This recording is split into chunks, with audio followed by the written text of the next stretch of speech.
आज के इस वीडियो में हम आप लोगों के लिए कुछ इम्पोर्टेंट क्वेश्चन लेकर के आए हैं जो कि लगभग सभी प्रतियोगी परीक्षाओं में पूछे जाते हैं। यहाँ पर कुछ क्वेश्चंस दिए गए हैं जो एसएससी में, एसएससी सीजीएल में और यूपी ट्रिपल एससी में पूछे गए हैं। तो इनको हम लोग कैसे सॉल्व करेंगे इसके बारे में देखते हैं। सबसे पहले हम लोग इसका कॉन्सेप्ट समझ लेते हैं। जैसे मान लीजिए दिया गया है 1 + 2 + 3 + 4 + ... +20 1 से लेकर के 20 तक की सभी संख्याओं का योगफल ज्ञात करने के लिए इसको इस तरीके से हम जोड़ेंगे। 1 में 2 जोड़ेंगे 3, 3 में 3 जोड़ेंगे 6, 6 में 4 जोड़ेंगे 10। इस तरीके से जोड़ते हुए 20 तक हम लोग पहुँचेंगे, जो कि बहुत मुश्किल काम होता है। तो इसका एक कॉन्सेप्ट होता है, उस कॉन्सेप्ट से लगाएंगे बहुत ही ईजिली, बहुत ही आसानी से 1 मिनट के अंदर, 1 मिनट क्या 20 सेकंड 25 सेकंड के अंदर हम इसका आंसर आसानी से दे सकते हैं। यहाँ पर देखिए सबसे पहले हम करेंगे क्या, पहले और आखिरी इन दोनों अंकों को जोड़ लेंगे, फर्स्ट डिजिट और लास्ट डिजिट। 20 और 1 मिलकर के हो जाएगा 21। फिर बटे में 2 कर देंगे। गुणे में जितनी संख्याएं इसमें होंगी, 1 से 20 तक कितनी संख्याएं होती हैं, 20 संख्याएं होती हैं, इसलिए 20 से यहाँ हम लोग गुणा करा देंगे। 2 से कैंसिल करेंगे, 2 × 1 = 2 और 2 × 2 = 20, हम लोगों को मिल जाएगा 210। इसी तरीके से कोई भी ये कॉन्सेप्ट तभी लागू होगा जब प्रत्येक संख्याओं में बराबर का अंतर हो। जैसे 1 2 3 4 में देखिए बराबर का अंतर मिल रहा है, 1 में 1 जोड़ने पर 2 मिल रहा है, 2 में 1 जोड़ने पर 3 मिल रहा है, बराबर का अंतर मिल रहा है।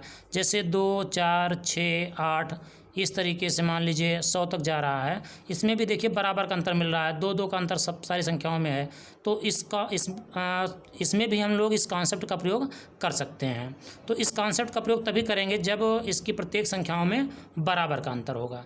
जैसे मान लीजिए 2 4 6 8 से लेकर के 100 तक करना है, तो फर्स्ट डिजिट और लास्ट डिजिट को हम लोग जोड़ेंगे, 102 हो जाएगा, बटे में 2 करेंगे और गुणे में क्या करेंगे, यहाँ से यहाँ तक 1 से लेकर के 100 तक हम लोग जानते हैं 100 संख्याएँ होती हैं, लेकिन इन 100 संख्याओं में 50 सम संख्या होती है और 50 विषम संख्या होती है। तो यहाँ पर चूँकि सारी संख्याएं कौन संख्याएं दी गई हैं, सम संख्याएं दी गई हैं, इसलिए यहाँ पर जो संख्याओं की संख्या होगी कुल वो कितनी हो जाएंगी, 50 हो जाएंगी। गुणे में हो जाएगा 50, 2 से कैंसिल कर देंगे 25। इसके बाद में हम लोग क्या करेंगे, 102 × 25 कर देंगे। ये होगा हम लोगों का कॉन्सेप्ट। इस तरीके से क्या करेंगे, इसमें पहले और लास्ट दोनों डिजिट को हम लोग जोड़ लेंगे, जोड़ करके बटे में 2 करेंगे और गुणे जितनी संख्याएं होंगी उतनी संख्याओं से गुणा कर देंगे, तो हम लोगों का योगफल पता चल जाता है। आइए देखते हैं क्वेश्चन नंबर 1 दिया गया है, प्रथम 100 धन पूर्णांकों का योगफल ज्ञात कीजिए। प्रथम 100 धन पूर्णांकों का योगफल ज्ञात कीजिए। तो 100 धन पूर्णांक हम लोग लिख देते हैं। प्रथम कहाँ से स्टार्ट होगा, 1 से स्टार्ट होगा, 1 2 3 4 इस तरीके से कहाँ तक जाएंगे हम लोग, 100 तक जाएंगे। ये 100 धन पूर्णांक हो जाएंगे हम लोगों को। अभी हम लोग निकालना क्या है, इसका योगफल निकालना है। इसका योगफल निकालने का मतलब वो अभी कॉन्सेप्ट में बताया कि हम लोग सीखे भी कि फर्स्ट डिजिट और लास्ट डिजिट दोनों को हम लोग क्या करेंगे, जोड़ लेंगे। तो 1 और 100 जोड़ने पर हम लोगों को मिलेगा 101, बटे में 2 कर देंगे और गुणे में जितनी संख्याएं होंगी, 1 से 100 तक कितनी संख्याएं हैं, 100 संख्याएं हैं, इसलिए 100 से हम लोग गुणा करा देंगे। अब 2 से अगर हम लोग 100 को काटेंगे तो मिलेगा 50 और 101 × 50 अगर हम लोग करेंगे तो मिलेगा हम लोगों को 50 50। क्वेश्चन नंबर 2 है, 100 से कम सभी विषम संख्याओं का योगफल ज्ञात कीजिए। 100 से कम सभी विषम संख्याओं का योगफल। तो विषम संख्याएं हमारी होंगी 1 3 5 से लेकर के 99 तक। विषम संख्याएं वे संख्याएं होती हैं जो 2 से नहीं कटती हैं। जितनी संख्याएं 2 से कट जाती हैं उन संख्याओं को हम लोग सम संख्या बोलते हैं, और जो संख्याएं 2 से नहीं कटती हैं उसे हम लोग विषम संख्या बोलते हैं। तो यहाँ विषम संख्या जो होगी हम लोगों की, चूँकि यहाँ विषम संख्या की बात कर रहा है, तो जो विषम संख्या होगी वो 1 से शुरू होगी, 1 उसके बाद 3 5 7 9 इस तरीके से कहाँ तक, 99 तक। इसका योगफल हम लोग निकालना है। क्या करेंगे, फर्स्ट और लास्ट दोनों को जोड़ लेंगे, दोनों को जोड़ने पर हम लोगों को मिलेगा 100, बटे में 2 कर देंगे। गुणे में इसमें जितने पद होंगे या जितनी संख्याएं होंगी, हम लोग जानते हैं कि 1 से लेकर के 100 तक अगर देखा जाए तो कुल 100 संख्या होती है। इस 100 संख्या में 50 संख्या सम होती है और 50 संख्या विषम होती है। 50 संख्या सम और 50 संख्या विषम। तो यहाँ केवल विषम की बात कर रहा है, इसका मतलब संख्याएं इसमें कितनी होंगी विषम? 50 संख्याएं होंगी, इसलिए 50 से यहाँ पर हम लोग गुणा करा देंगे। गुणा कराने पर इसको कैंसिल करेंगे तो 2 से कैंसिल करेंगे तो यहाँ मिलेगा हम लोगों को 25, और 25 को 100 में गुणा कराएंगे तो हम लोगों को मिल जाएगा 2500। यही 2500 हम लोगों का योगफल होगा, अर्थात 100 से कम सभी विषम संख्याओं का योगफल कितना होगा? 2500 होगा। ठीक इसी प्रकार से क्वेश्चन नंबर 3 दिया गया है, 3 के प्रथम 10 गुणजों का योगफल ज्ञात कीजिए। 3 के प्रथम 10 गुणज, इसका मतलब हुआ पहला गुणज 3, 3 एकम 3, 2 से गुणा कराने पर 6 मिलेगा, 3 से गुणा कराने पर 9 मिलेगा। इसी तरीके से 10 गुणज का मतलब हुआ लास्ट में 10 से अगर गुणा कराएंगे तो हम लोगों को 30 मिलेगा। इसका मतलब पहली संख्या 3 और आखिरी संख्या क्या मिल रही है? 30 मिल रही है। ये 3 के गुणज हैं, 10 गुणज हैं। 3 का पहाड़ा पढ़ते चले जाएंगे 10 तक तो ये सारी संख्याएं हम लोगों को मिल जाएंगी।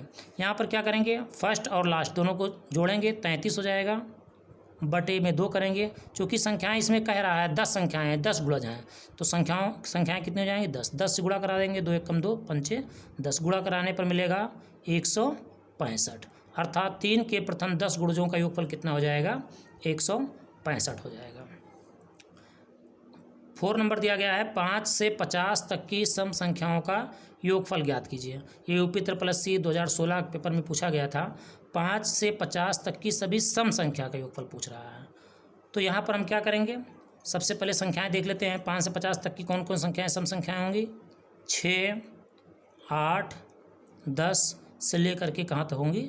50 तक होंगी। अब सबसे पहले हम लोग देख लेते हैं फर्स्ट और लास्ट, जोड़ने पर 56 मिलेगा, बटे 2 कर देंगे, गुणे पदों की संख्या, इसमें संख्याएं देख लीजिए कितनी संख्याएं होंगी। हम देख रहे हैं इसके पहले अगर देखा जाए तो इसके पहले 1, 2, 3, 4, 5 इतनी संख्याएं इसके पहले और होंगी, लेकिन सम संख्याओं की बात की जा रही है। इसका मतलब 2 ही संख्याएं ऐसी हैं जो सम संख्या होंगी। और भी बताया गया कि 1 से 100 तक 50 सम और 50 विषम होती हैं। ठीक इसी प्रकार से 1 से 50 तक अगर देखा जाएगा, 1 से 50 तक अगर देखेंगे तो इसमें 25 सम संख्या होगी और 25 विषम संख्या होगी। 25 सम संख्या होगी और 25 विषम संख्या होगी। तो अगर 1 से 50 तक कुल 25 ही विषम संख्या है तो 25 ही सम संख्या है, तो इसमें से 2 सम संख्याएं अगर हम लोग घटा देंगे तो बचेगा कितना? 23 बचेगा, और 2 से कैंसिल करेंगे इसको हम तो 28 मिलेगा, और 28 गुणे 23 करने पर हम लोगों को मिलेगा 644। देखिए संख्याएं निकालने का एक तरीका और हम बता दे रहे हैं, कॉन्सेप्ट है, उसको भी थोड़ा सा हम लोग देख लेते हैं। जैसे इसमें निकालना होगा कितनी संख्याएं हैं, तो संख्याएं ज्ञात करने के लिए हम लोग क्या करते हैं, जैसे इसी में निकालना होगी संख्याएं कितनी होंगी, तो इसमें एक कॉन्सेप्ट है, जो फर्स्ट होगा और जो लास्ट होगा उसमें क्या करेंगे, लास्ट वाले में से फर्स्ट वाले को हम लोग घटा देंगे, लास्ट वाले में से फर्स्ट वाले को घटा देंगे, और बटे में जितने का अंतर होगा, जैसे 2-2 का अंतर, प्रत्येक संख्याओं में कितने कितने का अंतर है? 2-2 का अंतर है, बटे में 2 कर देंगे और प्लस में 1 कर देंगे। अब यहाँ पर अगर इसको हम लोग सॉल्व करेंगे तो 50 में से 6 अगर घटाएंगे हम लोग तो हम लोगों को मिलेगा 44 बटे 2 प्लस 1, तो ये मिलेगा हम लोगों को 44 बटे 2 करने पर 22, 22 और 1 23। इसका मतलब इसमें संख्याएं कुल कितनी हैं? 23 हैं, जो कि अभी हम लोग इस तरीके से भी निकाल करके देखे थे कि इसमें संख्याएं कितनी हैं? 23 हैं। इसी तरीके से इस क्वेश्चन में भी निकाल करके हम लोग देख सकते हैं। अगर इस क्वेश्चन में हम लोग निकाल करके देखना है तो उसमें क्या करेंगे, लास्ट वाले में से फर्स्ट वाले को पहले माइनस कर देंगे, बटे में जितने जितने का अंतर होगा, इसमें देखिए 3-3 का अंतर है, प्रत्येक संख्याओं में कितने कितने का अंतर है? 3-3 का अंतर है, प्लस में क्या कर देंगे? 1 कर देंगे। 30 में से 3 घटाएंगे 27, 27 बटे 3 करेंगे हम लोग तो 9 मिलेगा, और 9 और 1 जोड़ेंगे हम लोगों को तो कितनी संख्या मिल जाएंगी? 10 संख्या मिल जाएंगी। तो अगर मान लीजिए कहीं हमको संख्याएं निकालने में समस्या आ रही है तो इस कॉन्सेप्ट का प्रयोग करके भी हम लोग संख्याएं आसानी से निकाल सकते हैं। Thank you watching for this.